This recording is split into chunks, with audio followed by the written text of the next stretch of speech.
Middle East AI News, December 9th. Welcome to Middle East AI News. December 9th. Here's a summary of some key Middle East technology stories from the week. For more detail, more stories and lots of useful links, check out the full text version of Carrington Malin's LinkedIn newsletter. Amazon Alexa services now available in Saudi Arabia and the UAE. Amazon has finally introduced services for its popular artificial intelligence-powered virtual assistant to Saudi Arabia and the UAE. It's been a long wait for technophiles in the Gulf. Since the US launch in 2014, we've watched as the UK got access in 2016, and India access in 2017. Whilst it's been easy enough to buy Alexa devices online, using UK or US accounts to activate them isn't always a fulfilling experience, with many features inoperable due to country-specific settings and content. Meanwhile, while Google rolled out Arabic language for its own virtual assistant in 2019, making Arabic language services available across 17 countries, Amazon has made no Arabic language services available for the Alexa virtual assistant. That is, until now. Following beta testing throughout this year, Amazon launched local availability for Alexa in Saudi and the Emirates this week. This means that you can download the Alexa app from Google Play and the iOS App Store and use your local Amazon account to log in and set up your Alexa services. For Arabic users, this also means that Alexa speaks Arabic language. In fact, the Gulf dialect, also known as Khaliji. The Alexa country launches also open up a host of opportunities for content creators and service providers. The opportunity to provide AI voice services was obvious from the original Amazon launch, but it was an opportunity that brands, media and developers in the GCC have been unable to act on until this year. Amazon made a Alexa Skills Kit available to developers in Saudi and the UAE in June, allowing them to create and test Alexa skills in advance of the launch. As a result, there are now more than 200 Alexa skills from GCC brands and developers available via the virtual assistant. Gulf-specific Alexa skills include those from Angami, Al Arabiya, Al Baik, Careem, Dubai Electricity, and Water Authority. Emirates NBD, Etisalat, Expo 2020 Dubai, Fatafit TV, and MBC. An autonomous hydrogen racing truck? Saudi Arabian national oil company Aramco, and French hydrogen transport pioneer Gaussin, have signed a multifaceted agreement that may see them developing remote-controlled autonomous hydrogen trucks. The deal was, of course, signed during the state visit to Saudi Arabia by French President Emmanuel Macron earlier this week.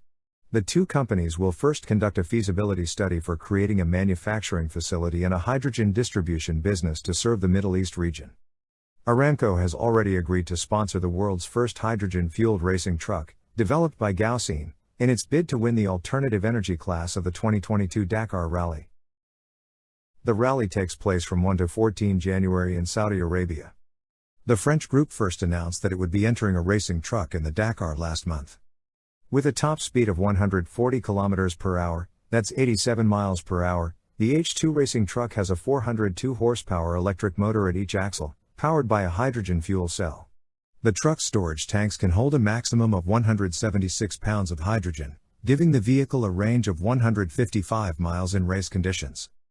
Aramco has been investing in autonomous vehicles for some years, but to date most of its focus has been on unmanned aerial vehicles and autonomous underwater vehicles.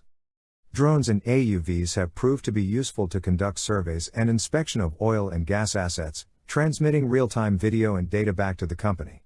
Aramco's Advanced Innovation Center, or Lab 7, has been developing autonomous and remotely operated robots, AUVs and UAVs for some time in support of the company's digital transformation programs.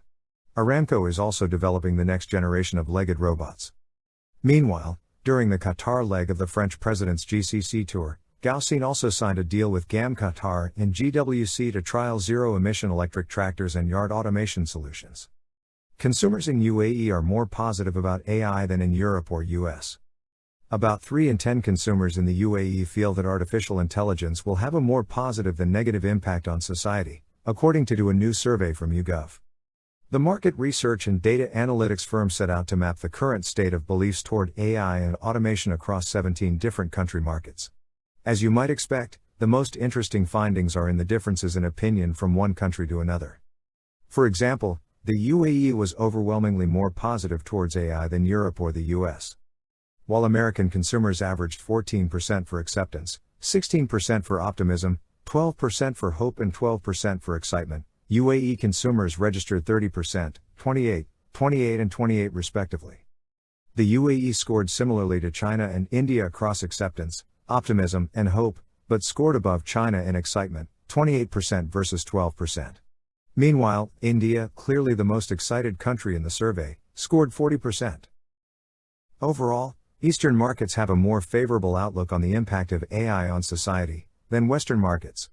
The survey also found that consumers feel more positive about AI, the more they think they know about it.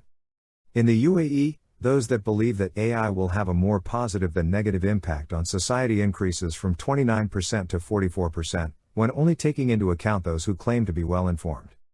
Almost all countries in YouGov's study were found to trust big established tech firms more than governments to develop automated solutions.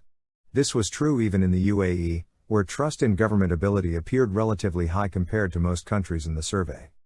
These are the top stories for this week.